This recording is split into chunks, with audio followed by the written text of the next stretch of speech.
တနေ့မှာတော့မိဖုရားကြီးဟာအသင့်စားခောက်ဆွဲ6တစ်ခွက်ကိုရုတ်တရက်အလွန်စားကျင်လာခဲ့ပါတယ်။ဒါပေမဲ့ပြဿနာကသူမဟာလွန်ခဲ့တဲ့နှစ်ပေါင်း1000ကျော်စွာကျော်ကရှေးခေတ်ကာလမှာရောက်နေတာပါ။တော်ဝင်စားဖို့မှုတွေခင်ဗျာအသင့်စားခောက်ဆွဲဆိုတာဘာမှတော့မတိကျရှာပါဘူး။ဒါနဲ့ပဲသူတို့ရဲ့အတွေ့အကြုံအရအမဲသားခောက်ဆွဲပြုတ်တစ်ခွက်ကိုအကောင်းဆုံးချက်ပြုတ်ပေးခဲ့ကြပါတယ်။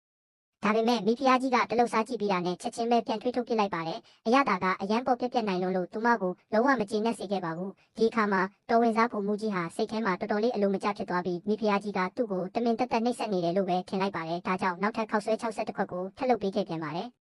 ဒါကိုလည်းမိဖုရားကြီးကတစ်ချက်ပဲကြည့်ပြီးသူ့ကိုလွတ်ပစ်လိုက်ပြန်ပါတယ်။စပုံမူကြီးလည်းဒေါသအလိတ်လိတ်ထွက်သွားပြီးဂျုံတုံးကိုအပြင်းပြင်းနဲ့ငယ်ပြီးတော့လက်ဆွဲခောက်ဆွဲတစ်ခွက်ထပ်လုပ်ပေးခဲ့ပါတယ်။ဒါကိုလည်းမိဖုရားကြီးကတလုတ်စားပြီးထွေးထုတ်ပစ်လိုက်ပြန်ပါတယ်။အဲ့ဒီနောက်မှာတော့စပုံမူကြီးဟာခောက်ဆွဲမျိုးမျိုးကိုလုပ်ပေးခဲ့ပေမဲ့မိဖုရားကြီးကတော့လုံးဝအားမရနိုင်ဖြစ်နေခဲ့ပါတယ်။နောက်ဆုံးမှာတော့မိဖုရားကြီးကိုယ်တိုင်ပဲမိဖို့ကြောင့်လည်းဝင်ပြီးချက်ဖို့ဆုံးဖြတ်လိုက်ပါတော့တယ်။ဒါပေမဲ့ဘသူကမှသူမကိုခောက်ဆွဲလုပ်တတ်လိမ့်မယ်လို့မယုံကြည်ကြပါဘူး။မိဖို့ကြောင့်သုံးတာကိုကင်လိုက်တဲ့အချိန်မှာတော့စပုံမူကြီးကသူမကိုအပြောနဲ့လူဟန်ပြလုပ်နေတယ်လို့ပဲထင်နေခဲ့တာပါ။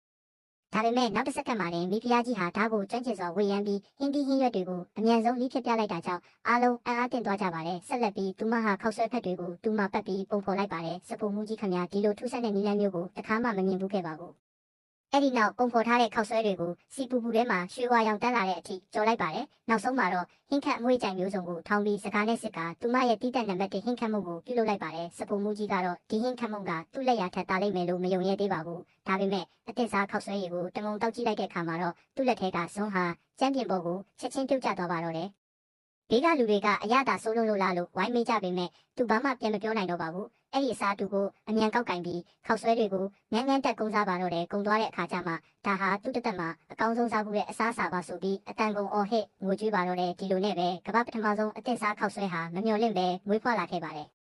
မိဖုရားကြီးဟာလက်ရအရန်ကောင်းပြီးထူးထူးဆန်းဆန်းဟင်းရတွေကိုချက်တက်တယ်ဆိုတာကိုမေတော်ကြီးကြားသိသွားတဲ့အခါမှာတော့ဘယ်သူမှမစားဘူးသေးတဲ့ဟင်းရတစ်ခုချက်ပေးဖို့အမိန့်ပေးခဲ့ပါတယ်မိဖုရားကြီးကလည်းချက်ချင်းပဲဒိန်ခဲဆန်ပြုတ်ချက်ဖို့ဆုံးဖြတ်လိုက်ပြီးနန်းတော်ထဲကနွားနဲ့တိုးတွေအားလုံးရဲ့နှုတ်ကိုညှိယူဖို့အစီအကံတွေကိုအမိန့်ပေးခဲ့ပါတယ်